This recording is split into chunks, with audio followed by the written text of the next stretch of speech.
ഇതെന്താണ് പാർട്ടിയുടെ ഹോസ്പിറ്റൽ റാലിയാ? മന്ത്രി ചെമ്പൻകുഞ്ഞ് എവിടെ? റിസപ്ഷനിൽ ചോദിച്ചാൽ മതി. ഓ, ഈ സച്ചിൻ ടെണ്ടുൽക്കറിനൊക്കെ ഒരു കാര്യമായി. അവനെ പോലെ ഒരു മുടുക്കനെ ഞാൻ ഇന്ത്യ കണ്ടിട്ടില്ല. എന്ത് തന്നെ മനസ്സിലാണെന്നറിയാമോ? ഇവന്റെ വർത്താനം കെട്ടി കഴിഞ്ഞാൽ ഓർക്കും ഇവന്റെ പെങ്ങളെ സച്ചിൻ കെട്ടിയേക്കണം. എക്സ്ക്യൂസ് മീ, മന്ത്രി ചെമ്പൻകുഞ്ഞിനെ എവിടെയാ കിടത്തിയിരിക്കുന്നത്?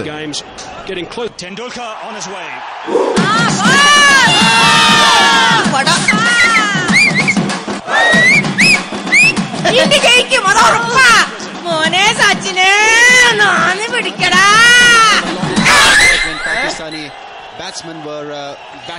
തീർച്ചയായും ഈ കളി ജയിക്കും. ൂപ്പുകാരി തങ്കമണിയാ പറയണേ. എല്ലാം ക്രിക്കറ്റിനോട് നിൽക്കുക, നമ്മളെ മൈൻഡ് പോലും ചെയ്യുന്നില്ല. ഞാൻ ഒന്നുകൂടി ചോദിച്ചു നോക്കട്ടെ, മന്ത്രി ചെമ്പൻകുഞ്ഞിനെ ഏത് റൂമിൽ അഡ്മിറ്റ് ചെയ്തിരിക്കുന്നത്?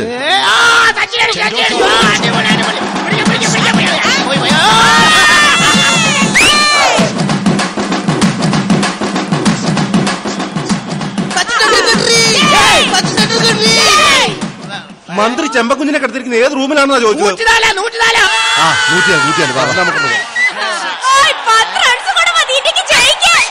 നമ്മുടെ വിക്കറ്റിന് പോകാണ്ടിരുന്നായിരുന്നു. അത് ശരി, സൂപ്പർ ഇവിടെ ക്രിക്കറ്റ് കളി കാണുമല്ലേ? ഡോക്ടർ വിജയലക്ഷ്മി മാഡം അറിയണ്ട. അറിഞ്ഞാ പിന്നെ എന്നെ മൂക്കെ വലിച്ചു കയറ്റും. നിങ്ങൾ പറഞ്ഞത് തെറ്റാ. 104 ഇല്ലല്ലോ. എടോ, മന്ത്രി ചെമ്പൻകുഞ്ഞ് ഏത് റൂമിലാന്നാ ചോദിച്ചത്? മോനെ സച്ചിനെ മടിച്ചു നിൽക്കാതെ അർമാദിച്ച് കളിക്കണം. മോനെ ഇത്തവണ ഇന്ത്യ ജയിക്കാൻ ഞാൻ നേർച്ച നേർന്നിരിക്കുകയാണ്. നേർച്ച? എന്ത് നേർച്ച? കഴിഞ്ഞി കൊണ്ടേട്ടെ നിന്റെ തല മൊട്ടയടിപ്പിക്കാന്ന്. തള്ള അനാവശ്യം പറഞ്ഞാണ്ടല്ലോ. തള്ളയോ? ആരാ നിന്റെ തള്ള?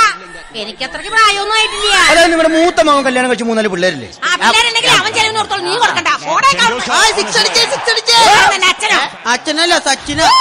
എന്താടാ റൂം നമ്പർ ചോദിച്ചിട്ട് മനുഷ്യനെ കളിയാക്കുന്നോ? റൂം നമ്പർ ആയിരുന്നു. ഞാൻ വിചാരിച്ചേ ക്രിക്കറ്റിന്റെ സ്കോർ ആയിരിക്കും. ആഹാ, രാഷ്ട്രീയക്കാരുടെ കളി ആർട്സിന്റെ മോന്തര ഷേപ്പ് ചെയ്യാൻ മാറ്റും.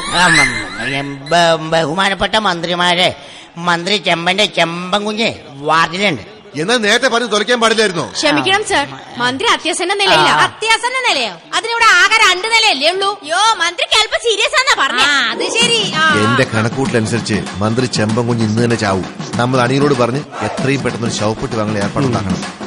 വാ, നമുക്ക് മന്ത്രി ഒന്ന് പോയി കാണാം. വാ, അതൊക്കെ അങ്ങനെ എടുക്കും. മമ്മൂട്ടി, നമുക്ക് കളി കാണാം. അതെ, ഡോക്ടർ വിജയലക്ഷ്മി എല്ലാത്തിനും പറ്റിച്ച് എന്നെ ബഹളമായിരുന്നു ഇവിടെ. മനസ്സമാനായിട്ടൊരു കളിച്ചിട്ടേ വേണം. അത് ശരി, കളി കണ്ടോണ്ടിരിക്കാൻ ഞങ്ങൾ ഇനി പറ്റിക്കും അല്ലടാ.